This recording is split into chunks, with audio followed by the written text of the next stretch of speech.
Well, hello and welcome to this segment of Infinite Progress, where our topic today will be the topic of politics. The series that you're going to see are dedicated to civil discourse.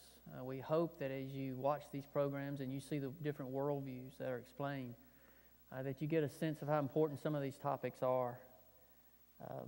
Today in our society, in public discourse especially, the nature and the subject matters of what we're discussing today is often comes across as so toxic, and we really don't have any progress when we sit down to discuss these worldviews. So we hope this program will be a little different. We hope that you get to see the different views, points where they actually intersect, where we have points of agreement and also points of disagreement, but all in the context of a civil discourse.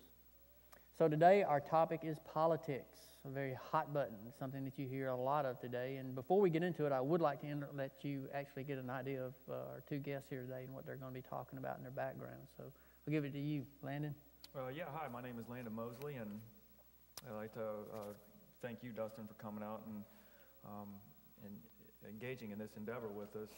I completed my fellowship with the International Academy of Apologetics, Human Rights, and Evangelism last summer, and so I'm trying to take those tools and skills into the marketplace of ideas and hopefully challenge those that have a differing worldview and encourage and strengthen those that have a Christian worldview. I have moved in my life from a secular position into the Christian worldview, so my journey has been from maintaining the atheist position to the religious worldview I now have.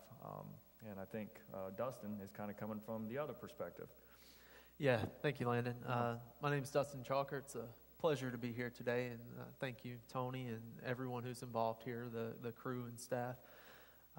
It's a pleasure to be here.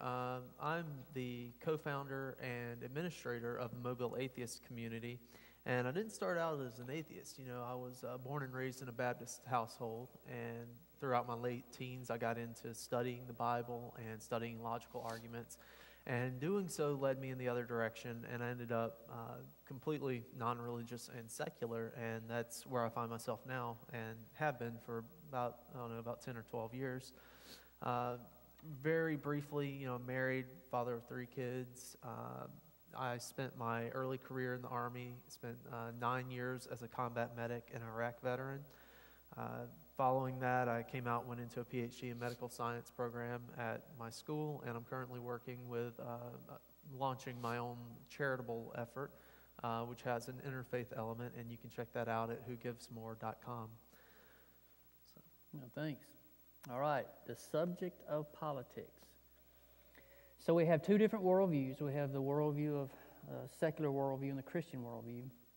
And so our first question today: how does your worldview inform your politics? Yeah, I think there could be some differing perspectives within the Christian worldview. We have Christian pacifists, for example. I know that's a fairly heated debate within Christian circles, I know. For the most part, in general, the American experiment as we have it seemingly was heavily influenced from the School of Geneva in terms of checks and balances, in terms of understanding the evil nature of humanity, what we call fallen sinful nature, and the idea to set up a structural government to where that is sort of kept in check. The understanding from a Christian worldview is a government is set up to restrain evil. Not exclusively, of course, but as a primary principle in this democratic republic that we have in giving individuals a voice, but with a basic structure that we have in the Constitution and the like, seems to sort of be birthed from that premise. Now, even within that, one must admit, for example, that within the constitutionary document, it's not a strictly Christian document in that sense.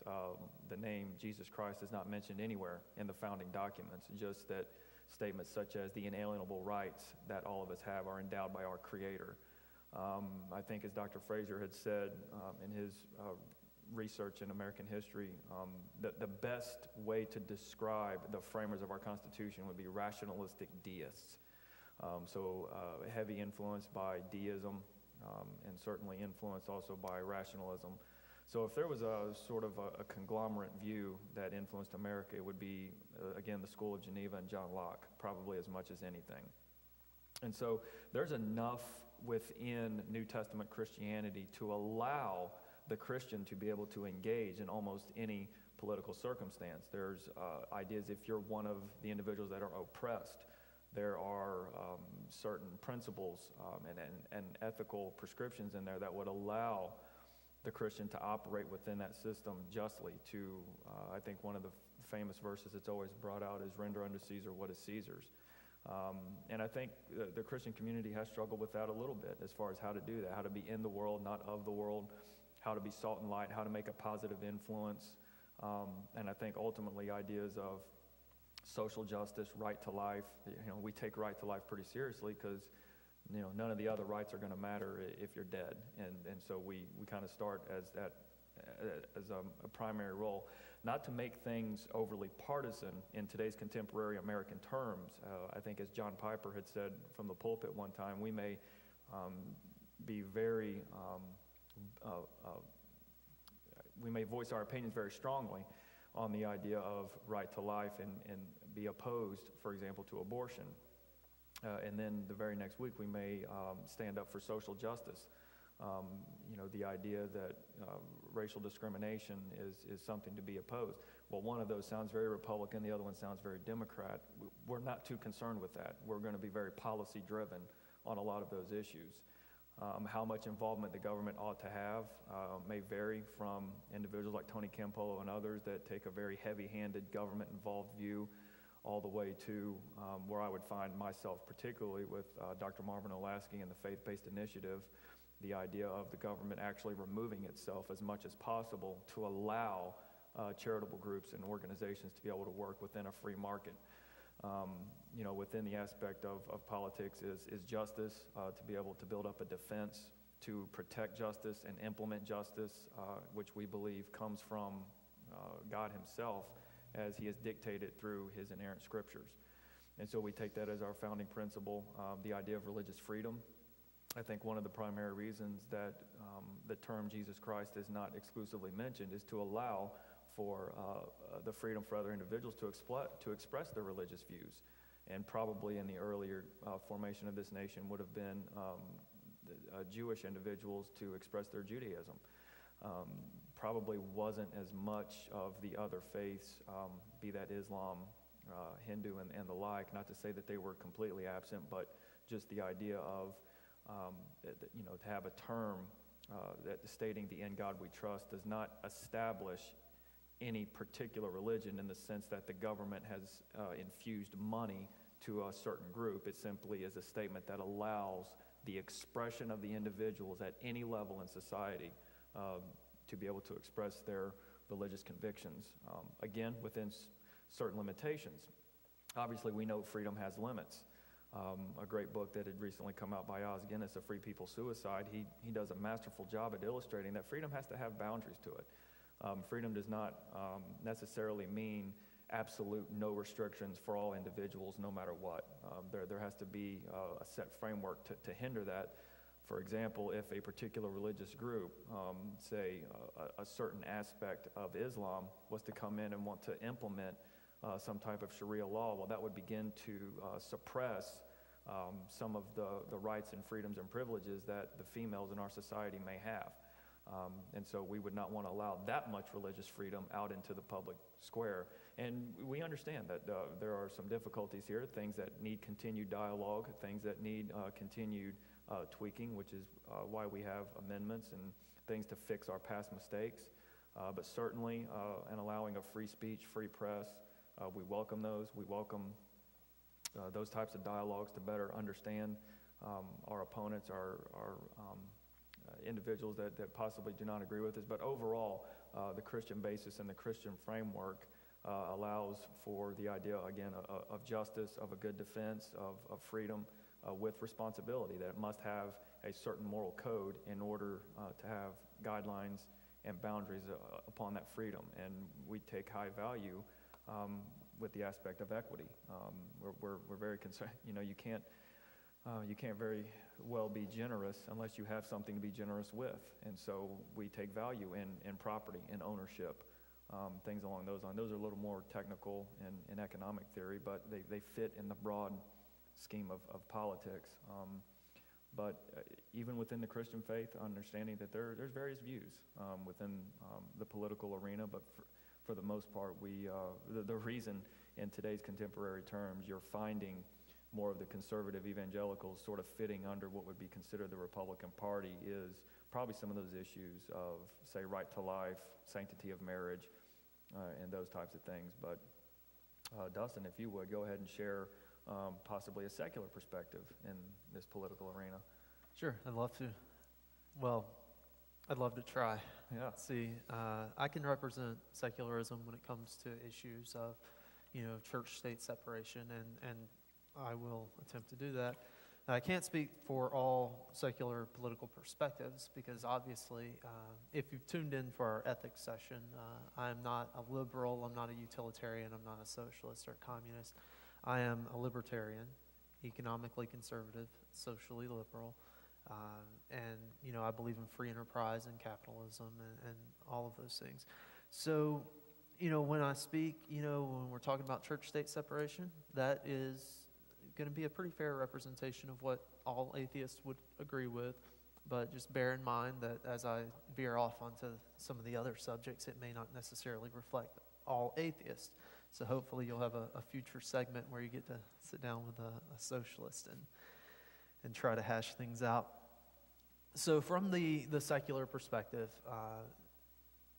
we have to define what a government is, right? Government is a defensive association. It's a bunch of people who agree, I own my body and I don't have the right to violate another person's self-ownership. I can't go over and just punch this guy in the face because I feel like it, but with consent, we can put on boxing gloves and box, right? So, I don't do anything to another person without consent, but we recognize that there are these deviants in society who don't care about consent. They don't care about behaving morally. They want to run over other people. And so the intention of people collectively coming together and forming a government is to say, let's stop those deviants. I may not be strong enough to fight that guy off by myself, but together we can create a system where if somebody does something they're not supposed to do, something that's morally wrong, assault, violence, theft, fraud, neglecting children. Somebody is doing those things. We can come together and we can stop it. And so that's what a government is. And so if I were to go out on a venture with you and we started a company together and we wanted to sell widgets, right? I would not go into business with a person who said, well, okay, we'll start a company together, but in our corporate charter and on the walls of the building and everywhere, I want my religious iconography there. And there's one of me and there's, two of my partners here who both want religious iconography. And because I'm outvoted now, my company's going to have religious stuff all over the walls and the charter is going to say, because God said so and all this stuff. So the government is not a choice. Like if we were starting a company together and you guys said, hey, we want our religious stuff inserted into it, I'm going to say, all right, I'm not starting this company. I don't want any association with that organization. Now, I have no problem with the individuals being religious. You put a religious thing on your desk and you have your personal area or space within the company and you work there and you have your stuff, that it's fine. But the building, the common areas, the stuff that kind of belongs to everybody, I don't think that should be tainted by the specificity of one individual group that's participating. Government's not a choice. You can't just walk away and say, I don't want to be a part of your government because you're putting stuff everywhere. When we come together and we form a government, we have to make it in such a way that the government is neutral toward our individual peculiarities. You believe in this religion, he believes in that religion, I believe in no religion. Government has no place dealing with that. The only role that government really needs to fulfill is stopping violence. That's it. If it were a company we were running instead of a government, we'd approach it in the same way. We charter it as a secular organization to just keep people from hurting each other, live and let live, permit 100% religious freedom of all the people who are under the jurisdiction of the government. Perfectly fine. So I want to differentiate between the scope of government and the form of government, because I think that's an important distinction to make, and people don't think about it a whole lot. So the scope deals with what are the human actions that government can claim jurisdiction over. And to me, the scope of government has to be a rational and provable set of real-world ethics that apply to everyone universally. And so it can't be based on some supernatural system that everybody doesn't believe and which cannot be objectively proven. And the form of government is something a little bit different. That's something like, are we going to have 3 branches, executive, legislative, judicial, or how many houses of Congress? Is it going to be a bicameral or unicameral legislature? Are we going to be federal with this kind of system or that kind of system? I'm not so concerned about the form. I think that the form of government and the exact configuration procedurally of how it operates is not a moral question. It's a question of efficiency and just let's find just the best way to do it, right? So the moral scope of government is distinct from the form that it takes procedurally. And I don't like for those two things to become too confused with each other. And we run into that with issues like, should the courts be ruling this way at the state level, or should they abide by this thing on the federal level, or the individual? It doesn't matter. The moral answer is the right answer. Government is only there to facilitate that. And I'm not so hung up on proceduralism and bureaucracy as I am, let's get the right moral answer. So libertarian ethics, which I adhere to, provide a rational basis for laws against murder, assault, rape, theft, fraud, breaking contracts, parental negligence, and just anything that is an interpersonal transgression. We can stop those things. But the scope does not extend to protecting people from themselves, right?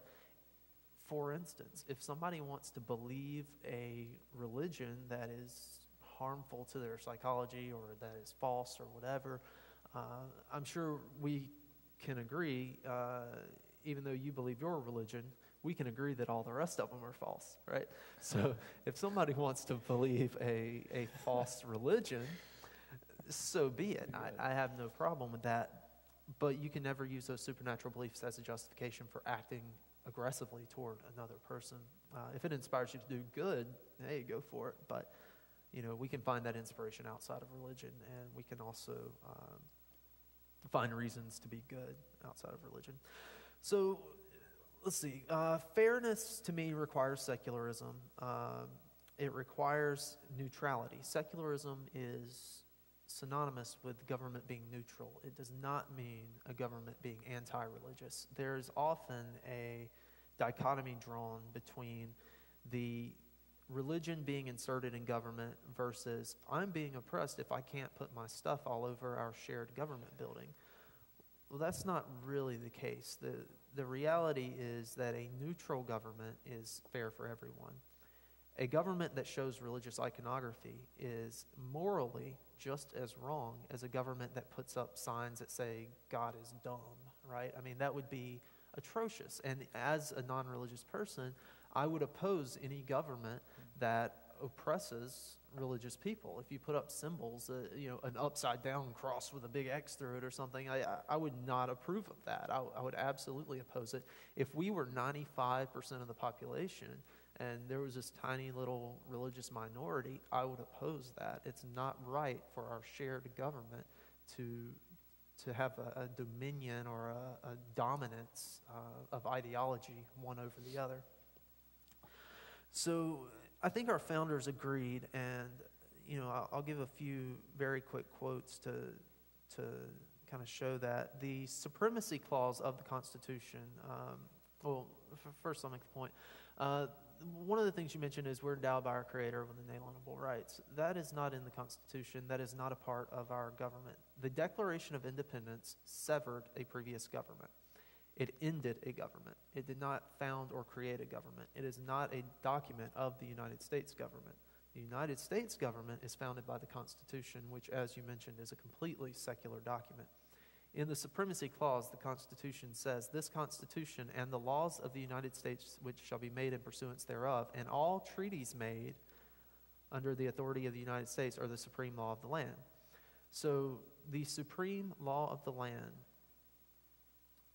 is treaties that are made by the United States government, the Constitution, and laws.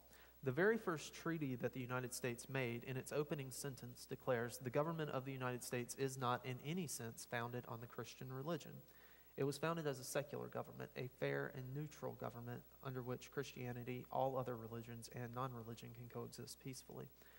James Madison saw that after the founding of the country, religious groups were beginning to encroach on the government. They were already trying to insert their specific bias into our shared and neutral government. And he said, in fact, people say that Thomas Jefferson is the origin of the phrase separation of church and state. That is false. The origin of the phrase is James Madison, who was the author of the Constitution.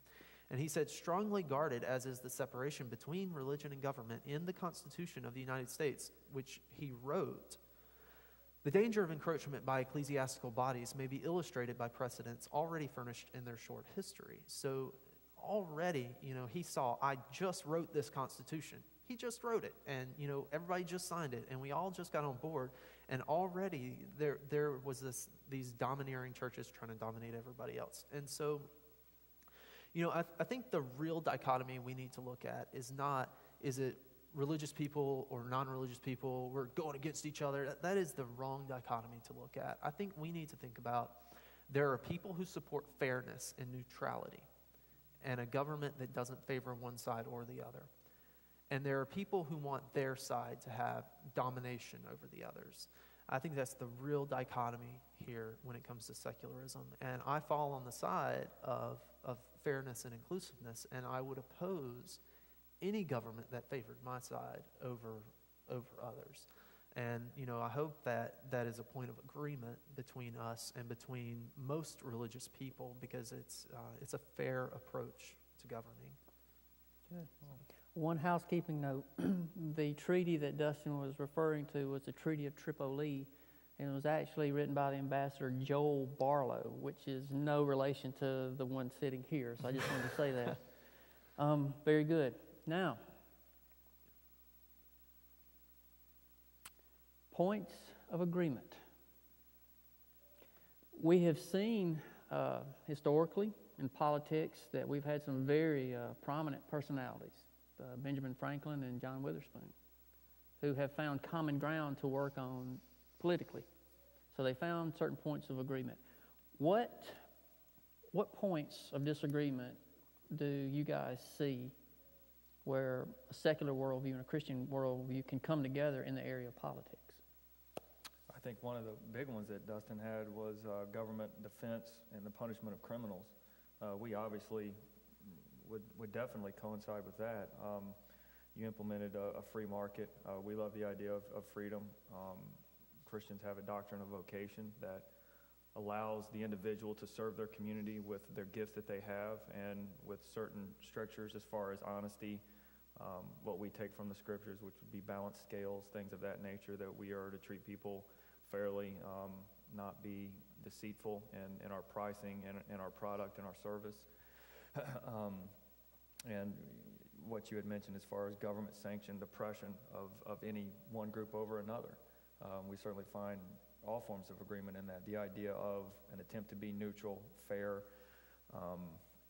the idea of thinking of what some of the earlier individuals coming to America were leaving. You were either leaving seemingly state-mandated Catholicism, or at the time in England, a state-mandated Anglicanism, and none, Presbyterians and Baptists had no freedom under any of those two systems, so they were looking for freedom in that sense. And so you do have a separation of government sanctioning any one denomination over and against another in any way, shape, or form.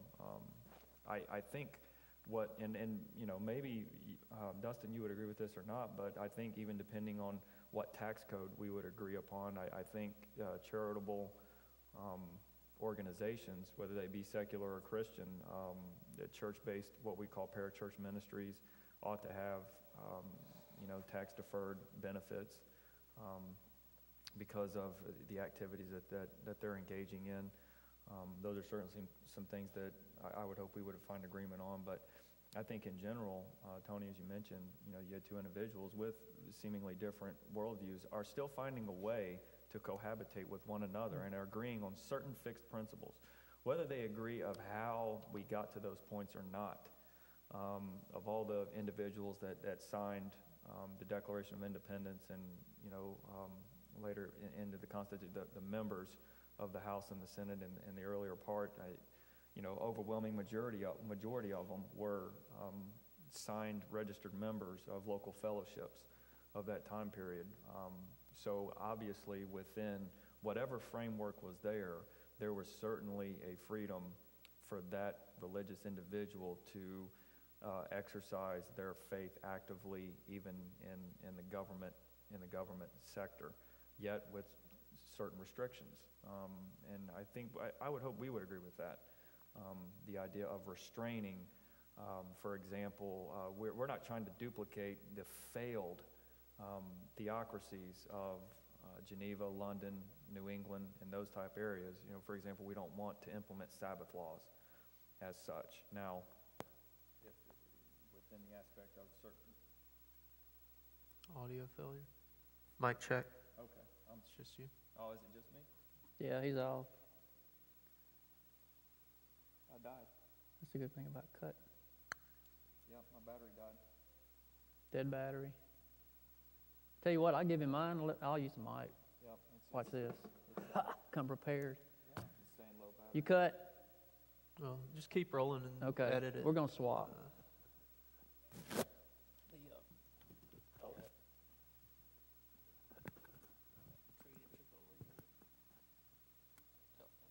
a doozy.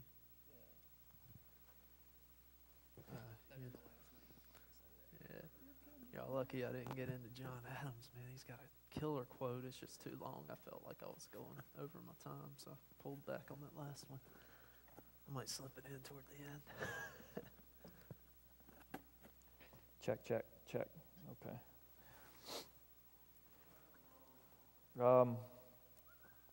Yeah, we are continuing our discussion. Do we want to put this behind us here? Yeah. Yep. Sound good. Put that over my shoulder. By the way, ladies and gentlemen, all the shivering is not nerves. We are cold. That is it. Yes, we are freezing. Excuse me. Can you hear me?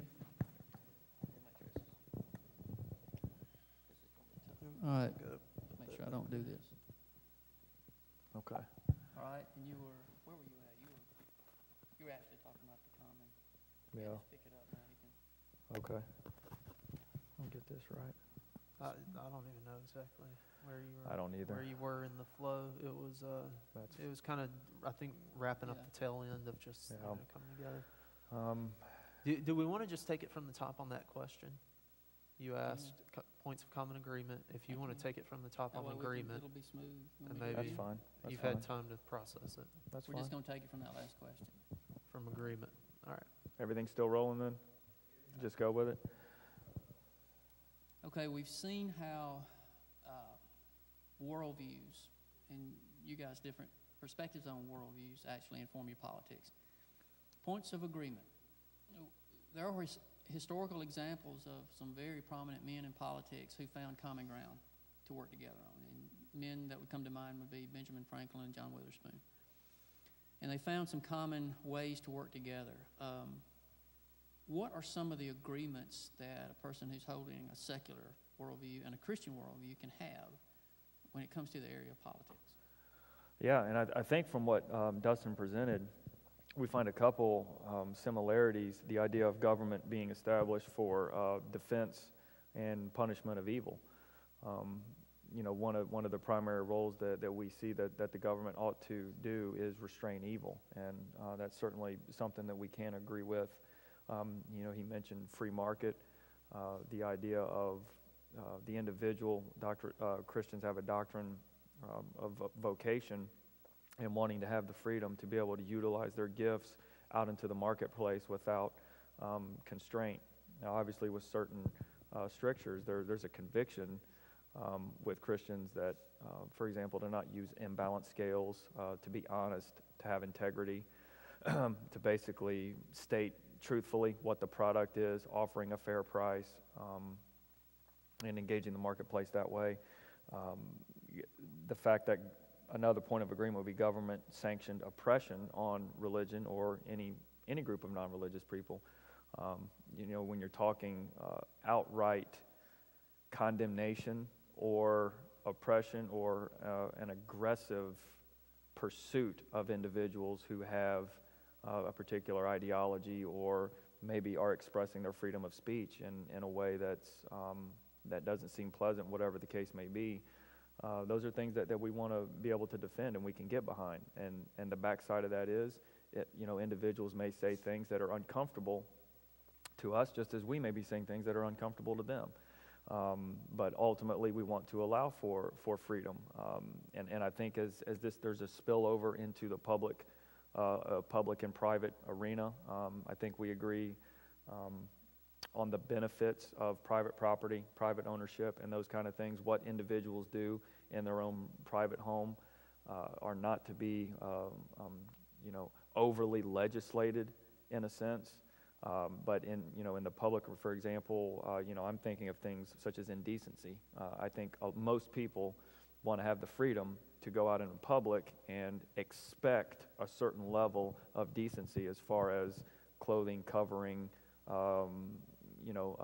interaction, respect, and those kind of things. That there may be certain tighter laws out in the public arena that I don't particularly want my children to see a grown nude man just walking up and down the street. We kind of want some decency laws there. Now, if he wants to stay in his home completely nude all the time, it's perfectly fine. We want to allow for that kind of freedom. So yeah, I think those aspects of agreement, as far as the government wanting to build a defense, to have that sense of defending justice, the idea of free exchange of ideas, allowing people to come together, the idea of a democratic vote, that everybody has a voice and that they're able to exercise that voice, and however that may, even if it don't work out in our favor. We go to the polls, we have the opportunity to stake a claim in this, and if it doesn't work out our way, well, we're still agreeing with the process of how it got there. I really can't think of too many negatives on that end, Dustin, but if you want to share some of the points of agreement that maybe I had brought up from a religious worldview. Sure. So, you broadly covered it. We're going to agree on laws against aggression, murder, rape, assault, all that stuff. We're going to agree on that. We've had some prior discussions about things like just war theory and defense against foreign aggressors. We talked about laws and local domestic issues, but when it comes to foreign aggressors, I think we're going to agree on the moral justification for defense. We're not going to just tolerate somebody coming around and attacking us, bombing, stuff like that.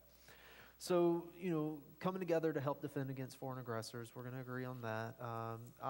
I would take the stance that you could only do so in a strictly defensive fashion and to end the threat. I think you'd probably agree with that. The issue that you didn't quite touch on, taxation. So I think fair taxation is important, and we're going to agree on that. And I think throughout history, there's been an evolution of the word fair here. Fair used to mean, the king would come out and send his men and whatever, and they'd go to the town, and they'd say, well, give me your 20 pieces of silver or whatever. Give me your 20. Everybody paid the same. It's 20, 20, 20. Doesn't matter who you are. You pay the same amount. That's fair. A person pays the same. Fair. And then fair came to mean you pay a percentage of what you make or what you own. So they'd come out and they'd say, well, give me, a percent of your crops. You got more crops than that guy, so you owe me more crops. You got more of this than that guy, so you owe me more. So fair evolved from meaning the same, objectively same, to meaning the same percent. And now society has just perverted this term to the extent that they're saying fair now means a low percent for some people and a high percent for other people. And that's fair. That's not fair at all. I think we're going to agree that that's not fair. So I think progressive taxation is just a terrible concept, and it's completely unfair. And so I would support, if we're going to tolerate taxation, I would support it being a fair, flat, across the board sort of tax, whether, procedurally one type might be more effective than another, whether it's income or sales or whatever. But the fact that it should be a flat percent, we're going to agree on that. Now, is taxation necessary? I really think that if government is properly constrained to the jobs that it's supposed to do, and it's not out trying to do a million other things that it's got no business messing with, if it were properly constrained, you could keep taxation to a minimum, and you could keep it to service fees, basically. I think that we could get by on a very low tax regime if it were not for government overreach and just getting into parts of the economy that it has absolutely no business touching. Yeah. So, we're going to agree on all that stuff. I think we probably agree government belongs to all of us. It is not a church or a mosque or a synagogue for one group of people to have their dominion over others. It's our shared defensive association. I think you covered it really well, and with those points to wrap it up, I think we can move on. Good. Points of concern. You've shared a little bit about where you agree, but from the different perspectives, the different perspective of worldviews, what are some of the concerns that you would have with fleshing out your particular worldview with political theory? Yeah, and I don't know that if, honestly, Dustin, if this is going to hit yours in particular, because again, on previous conversations, and especially what you presented, you shared a sort of a disdain with where some of the criminal courts are going today. But, for example, one of the issues is same-sex marriage. And most Christians are going to try as best as they can to hold to the sanctity of marriage. And one of the concerns we see is freedoms that are suppressed once this becomes a law. And we've seen this obviously in New Mexico and other states of individual shop owners. Everybody knows of the bakery that was, and even though it's not even a law in that state, it was still seen as a discriminatory act that this private shop owner wouldn't bake a cake for a same-sex marriage. And then was forced legislatively to have to do so or pay a penalty. I think those in the faith-based community see that as an oppressive of religion. And if legally what's going to be fleshed out is if we allow for same-sex marriage here, then there's going to be a suppression of our religious freedom in the public sphere. We would rather prevent that. Another example was the recent mayor of Houston wanting all the sermons of pastors for the past however many months or years it was, and if there was anything negative spoken of at the pulpit on public record against homosexuality, then they were going to suffer consequences. So we're seeing a restriction of freedom of speech at that point, which comes from generally a secular perspective. So we, in a sense, can sort of see some of the writing on the wall as we're seeing our religious freedom slowly eroded and restricted as this more leftist, progressive ideology becomes more prominent. And again, in terms of same-sex marriage, if two same-sex couples were to come to a particular faith-based orphanage and wanted to adopt a child, our conviction would be that's detrimental to the health and well-being of that child because they're not getting a male and female at that point to help raise that child. And so we don't want to feel the legal obligation to have to give them because that's going against our conviction. That's just a conviction that we have that we don't want to do that. and some of the other issues, which I know, Dustin, because you work in this field, would speak much closer to, abortifacient contraception, things of that nature. Ought an employer be demanded to provide that type of service to an individual, as opposed to the individual taking their own money and purchasing an insurance program that maybe offers it, separate to that. So we have a lot of apprehension simply because it seems as though we're seeing our religious freedoms slowly eroded away out in the public sphere, and that for whatever reason, and you could have the opportunity to sort of speak against it, but it seems to come from that progressive left that seems to flaunt more this more secular basis, as they would state it, from motivating them to be able to do so. There seems to be a suppression of a free exchange of ideas at that point, and that's probably some of the biggest concerns we're seeing in contemporary terms. As such, we're wanting to try to find a good way to express publicly, defend, and even go to the polls to try to protect ourselves from these types of activities that are going on. And you mentioned taxation, of course. It's again, faith-based organizations to have the tax shelters and the tax freedoms to be able to engage in the public good, to sort of re-highlight a point of agreement. Yeah, if a lot of the pork was trimmed out of, government overreach in a lot of these issues, I think the tax code wouldn't have to be so complicated, wouldn't have to be so oppressive as it is. The idea of private education, that's a little bit of a separate topic, but it fits into politically, to give parents the freedom to homeschool, to want to give their children a particular type of education that's, devoid of certain superimposed ideas. One legal example, I believe, was in the state of Wisconsin. I would stand to be corrected if that's not correct, but, in a public school setting, a 9-year-old was given a manual on how to properly perform anal intercourse. Christian parents are appalled by that, and obviously we want our children protected from that type, especially at that age, from that type of, say, forced education. And so again, we want the freedom to be able to protect the minds and hearts of our own children, even if that's an established private school, to allow funding for that. And we're seeing, again, from the very political left, a squelching of that. In the academy, for example, I think it's rather interesting that most state-funded secular institutions are very one-sided in their presentation of economic theory. I think it was noteworthy the University of Colorado at Boulder last year had a prominent free market capitalist professor on campus giving lectures defending free market, and to our knowledge is really the only one that's doing that.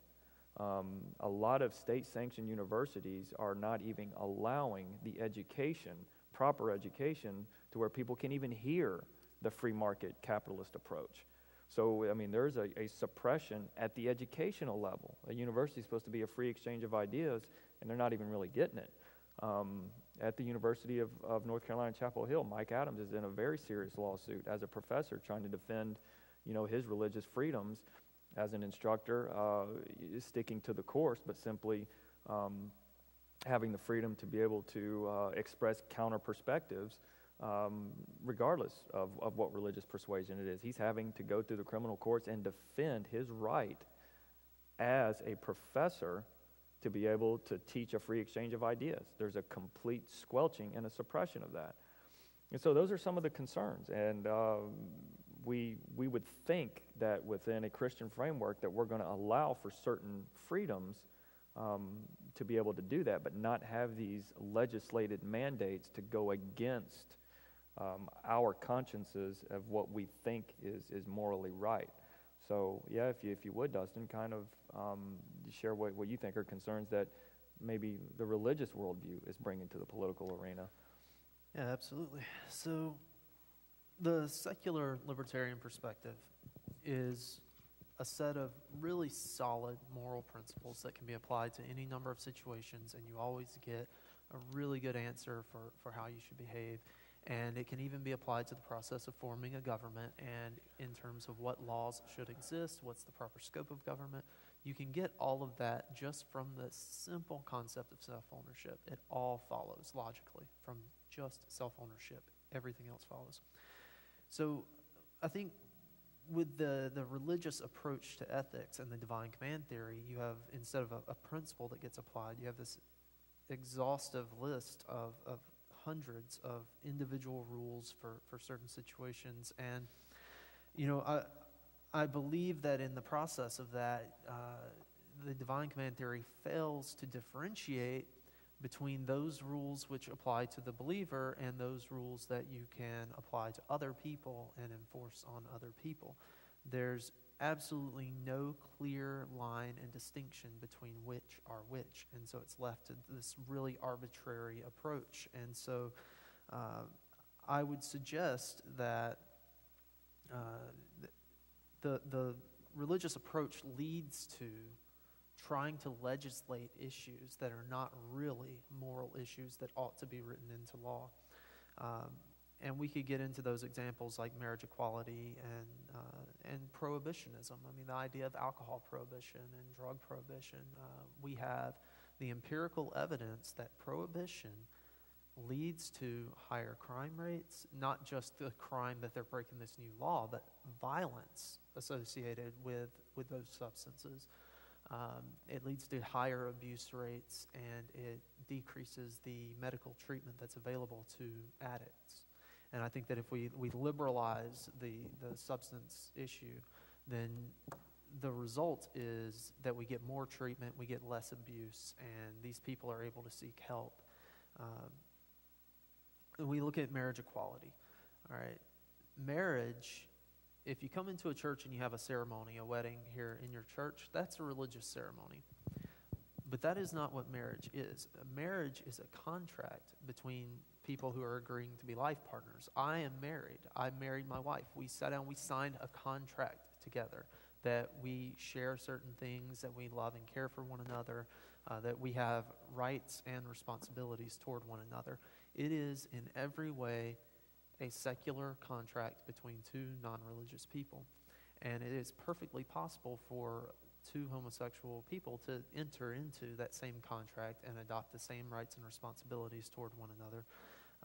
And to fulfill it, it is just a contract. And it carries so many implications in terms of, there are hundreds, if not thousands, of laws that give additional benefit to a couple that's married when it comes to things like medical intervention, and there's just tons of these issues.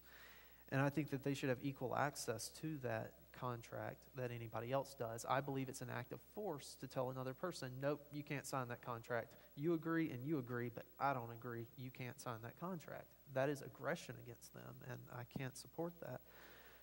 It is also aggression for them to go to a bakery and say, you have to make us a cake. Right? I have a lot of gay friends. I know people say that a lot, but I actually, I do. I have friends who are gay, and I support 100% their right to marry each other, which means to sign a contract together, whether it's secular or if they happen to belong to a liberal church that's okay with gay marriage, then they should be able to do that too. I support their right to do that. I do not support their right to, or their claimed privilege to go into a business and say, you have to make me a cake. But guess what? Neither do they. It is very uncommon among gay people for them to say that everybody has to accommodate us. Everybody has to bend over backwards. This mom and pa, inn has to serve me. They don't really hold that perspective. There are these isolated cases. They're out there.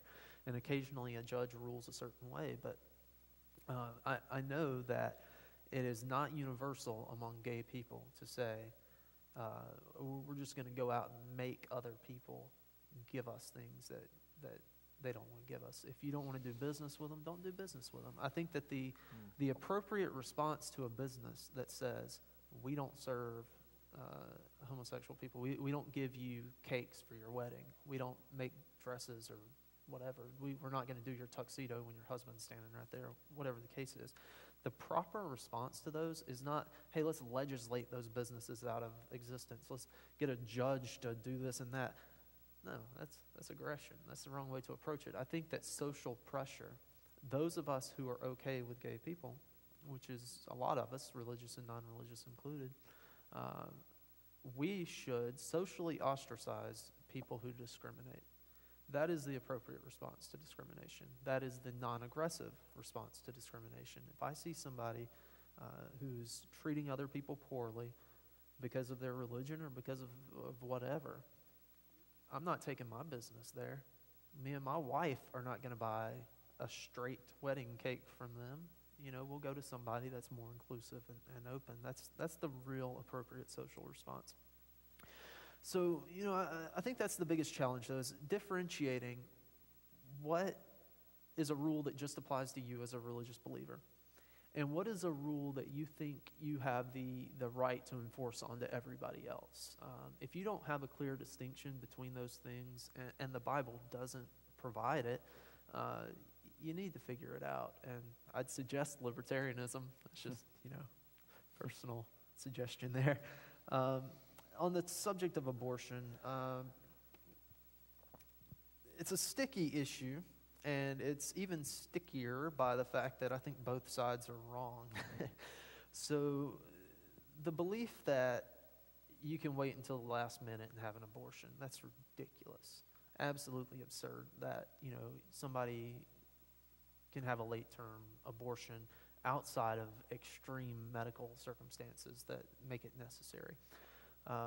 The idea that a person shouldn't be able to terminate a pregnancy when it's still very early and undifferentiated cells, that's also absurd. That's ridiculous. That's not a human person.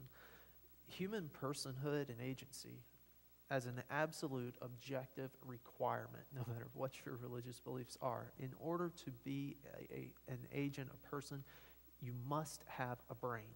There has to be a brain. And the human brain has not adequately developed for spontaneous brain activity until about 5 months into the pregnancy. That's where our current laws stand, which they sit around the same point for a different reason. It has to do with viability and things, but that's a pretty solid line where it's a solid line. It's a little fuzzy, but beyond that point, I would agree with you 100% that abortion is murder outside of medical necessity. And prior to that point, I would say that restricting abortion is a violation of the woman's right to decide whether or not she's going to actually let a person develop inside of her. But the act of allowing that person to develop to the point that they have a brain is, in my mind, consent to finish the job. You got to finish the job at that point. You have agreed to do it by letting it get that far. It's what I think might be the only example of, like, normally with a contract, it's an explicit contract. You write out the terms, everybody signs it. But the consent to finish the job and care for that infant, I think that's an implicit contract that's accepted when a person lets it get that far and allows that. It's just responsibility. You let it happen. It's your responsibility. I think we're going to agree on a lot of the laws. I think that the religious worldview has to come up with a reason why some laws are enforceable and others are not. What is the real line that says what applies to me and what applies to everybody else? And once you figure that out, you got to stop trying to apply these puritanical prohibitions onto people who don't believe what you do. I'm with you 100%. If it swings the other way, the pendulum swings the other way, and they're coming after you and trying to oppress your rights, then I'm be right there with the religious person, telling them to stop. But as of right now, I think in U.S. politics, the primary problem that's going on is religious laws being inserted into the civil law where they don't belong. So, that's it. Dennis, can you stop? Okay. Yeah, I'm gonna have to cut out. Because that's Do you the want next to just section. you want to just do the conclusion, or Well, how would you like me to do it? Because I think you were going to take about 10, 15 minutes each to do give me your, basically how your worldview impacts law and jurisprudence. Just move that to next week if you want. Want to? Yeah, that's fine. I mean, I think we've touched enough on it. And if it's not explicitly stated, I think people can derive, oh, that's how he would approach that. I mean, it's pretty clear stuff. So you want me to just do like a close up, kind of, want me to finish it? Man, just wrap it up. We'll Yeah, go ahead. go right here. Well, we thank you for tuning in to this episode. I hope that you saw or listened to some very interesting points that were developed by both sides and actually showing how their worldviews impact politics. So if you like it, you see it, you agree with it, comment, write us, call us, email us, let us know what you think. So we thank you for joining us. See you again next time.